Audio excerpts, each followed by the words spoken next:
Hello there, I'm Yvonne de Celis. Today is Tuesday, September 22nd. I was just doing a time check, and this is actually the right time for the first time in a long time. It's about 12:05. I'm just here doing a video for a friend of mine who put a request in. She has horrible sciatica pain, and if you're wondering what sciatica pain is, I know all too well what it is because I have had it once. I've only had it once. But it's usually pain in your sacrum, which is the sacrum. To get to your sacrum, my belly button's right here. Go to the back, behind, matching up where your belly button is. The sacrum's underneath the belly button. It's basically a little triangle underneath the belly button going into the glutes. So this is the sacrum area. It can be in the center, it can be in the sides, but the pain usually shoots down from one side down the leg, making walking next to impossible. I did find a really good exercise for this, although I do have to say, I learned it by Dr. Weil. It takes the yoga move, the warrior pose, and I'll show you too. I'll show you which side to do the pose on. My pain was on my right side, so I had to do this so that my left leg was bent, and I hope you guys can see what I'm doing. I tried to position the camera so that you can see. But again, it's a warrior pose, so one foot should be pointing out ahead this way, and the other foot should be a bit a ways, pointing the other way, so you want your feet to be perpendicular to each other. So left foot, right foot. Since my right hip is what hurts, I'm bending my left leg. And you put about 60% of your weight on the bent leg. Distribute it so that about 60% of your weight is on the left leg. And then you want to put your hand on your left knee, a little bit over the left knee. And then bring your other hand up, loop it out. And this is the part where I don't know if Dr. Weil wants you to keep your arms straight up, with your hand straight up like this, or if he wants it bent. But what you want to do is have yourself so that your head is pointed up, so you're looking at your hand. If dizziness is an issue, making this pose very hard to do, you can keep your head tilted towards your hand, but keep your point of vision ahead of you this way so that you don't feel like you're going to fall over.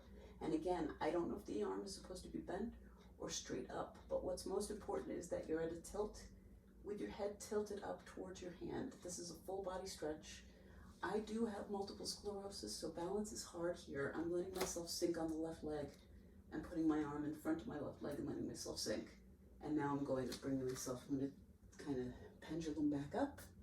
And now I'm going to bring my feet so that they're both facing this way and bring the legs together. And that's it. I'll show you the way to do that again so that if it's your left hip that's hurting, same exact move, just opposite sides. So your left leg should be bent. 60% of your weight now should be on your left leg. Whatever leg's bent is what should be holding the most of your weight. And then the opposite arm.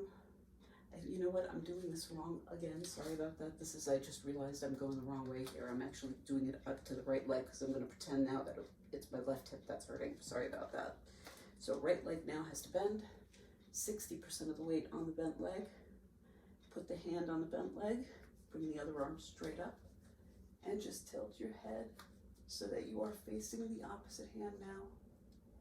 And same again, if you're having balance, if that's an issue, just look this way straight ahead, but keep your head pointed up as if you were looking at your hand.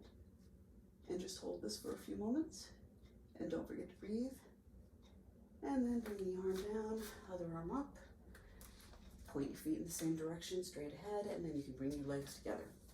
Anyway, that is, once again, that is a full body pose. Please do it carefully. I know balance can really be hard. I do have multiple sclerosis, and balance is definitely an issue for me. It took me a long time to get comfortable during doing the warrior pose. Warrior pose is pretty simple. Again, with the warrior pose, you want to keep your feet perpendicular against each other. So if you're doing the warrior pose, this is just a straight-on warrior pose. I'm going to do it with my right foot facing this way so that I can make eye contact with you. The warrior pose is fairly simple. Again, feet perpendicular. Arms out this way, both straight out this way, and you want to bend one leg no more than 90% of an angle and have 60% of your weight on the bent leg. This is the warrior pose, and that's all there is to it. So what we added to this, so again, if this was my left hip that was hurting, the leg that's bent, you put your hand on that knee, over that knee, bring the other arm up and overhead, and then just tilt your head to look up at that hand. And if balance is an issue, once again, you can keep your point of focus. What you're looking at doesn't have to be your hand. It can be straight ahead, which might help with balance.